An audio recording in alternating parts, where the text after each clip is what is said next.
Hi నమస్తే అండి. ఇలా చూసారా, ఇది వామాకు. దీన్ని మనం పెంచాలి, బాగా కష్టపడాల్సిన అవసరం లేదండి. చిన్న స్టెమ్ తీసుకొని మనం ఇంత స్టెమ్ తీసుకొచ్చి గుచ్చినా కానీ బతికిద్ది. కానీ దీని ప్రయోజనాలు బాగుంటాయి మనకి.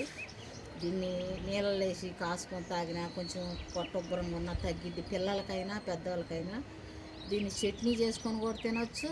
ఏమన్నా పకోడీ బజ్జీలు లాంటివి కూడా చేసుకోవచ్చు. ఈ మొక్క మన ఇంటి ఎదురు ఖాళీ ఉంటే పెట్టుకొని పెంచుకుంటే దాని గాలి వల్ల కూడా మనకి మంచి బాగుంటుంది. వామాకు వల్ల అన్ని ప్రయోజనాలండి. ఇలా దగ్గరికి రా చూపించు.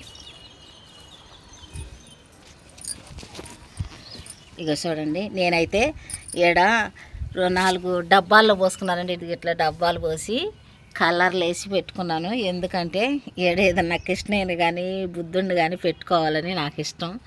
అందుకే ఇట్లా తయారు చేసుకున్నాను.